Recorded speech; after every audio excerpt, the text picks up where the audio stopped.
केतन अग्रवाल हत्या प्रकरणात आता असा गौप्यस्फोट समोर आलाय, ज्यामुळे संपूर्ण तपासाला नवे वळण मिळालंय. पोलिसांच्या हाती लागलेल्या व्हॉट्सअप चॅट मधून सिया गोयल आणि चेतन चौधरी यांनी 4 महिन्यांपूर्वीच गुपचूप लग्न केल्याचा संशय व्यक्त केला जातोय. मग केतन सोबतचा साखरपुडा का झाला आणि लोहगडवर घडलेल्या त्या दिवशी नेमकं काय घडलं, पाहूया संपूर्ण प्रकरणाचा धक्कादायक उलगडा. मित्रांनो, राज्यभर चर्चेत असलेल्या केतन अग्रवाल हत्या प्रकरणात दररोज नवीन खुलासे होत आहेत. आता समोर आलेल्या माहितीनुसार आरोपी सिया गोयल आणि तिचा प्रियकर चेतन चौधरी यांनी 4 महिन्यांपूर्वीच गुपचूप लग्न केल्याची शक्यता पोलिसांनी व्यक्त केली आहे.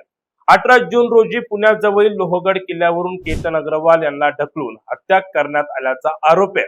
या प्रकरणात केतनची होणारी पत्नी आणि सिया गोयल तिचा प्रियकर चेतन चौधरी यांना अटक करण्यात आलेली असून दोघेही सध्या न्यायालयीन कोठडीत आहे.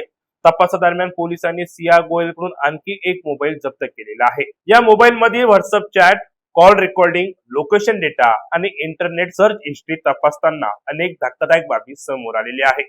पोलिसांच्या माहितीनुसार सिया आणि चेतन यांच्यातील काही चॅटमध्ये लग्नाचा उल्लेख आढळून आलेला आहे. त्यावरून दोघांनी सुमारे 4 महिन्यांपूर्वीच गुपचूप लग्न केल्याचा अंदाज व्यक्त केला जातोय.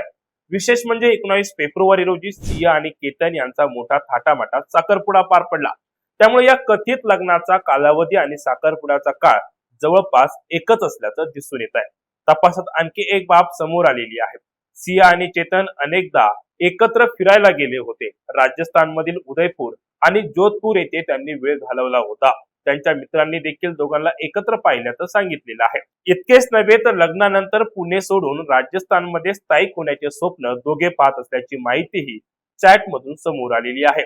चेतन सियाला राजस्थानी संस्कृती, परंपरा आणि पेहराव याविषयी माहिती देत होता. दोघेही उदयपूर किंवा जोधपूर मध्ये नवे आयुष्य सुरू करण्याबाबत चर्चा करत होते. दरम्यान पोलिसांकडून या कथित गुप्त लग्नाबाबत अधिक तपास सुरू आहे. फॉरेन्सिक अहवाल आणि डिजिटल पुरावे समोर आल्यानंतर या प्रकरणातील अनेक गूढ बाबींचा उलगडा होण्याची शक्यता आहे. एकीकडे नोव्हेंबर 2026 मध्ये केतन आणि सिया यांचे लग्न होणार होते. केतनने सिया सोबतच्या आयुष्याची अनेक स्वप्ने रंगवली होती. मात्र ज्यांच्यावर त्याने सर्वाधिक विश्वास ठेवला त्यांच्याच नावावर त्यांच्या हत्येचे आरोप झाल्यानं हे प्रकरण अधिकच धक्कादायक बनलेले आहे. आता या प्रकरणात आणखी कोणते खुलासे समोर येतात आणि तपास कोणत्या दिशेने पुढे जातो याकडे संपूर्ण राज्याचं लक्ष लागलंय.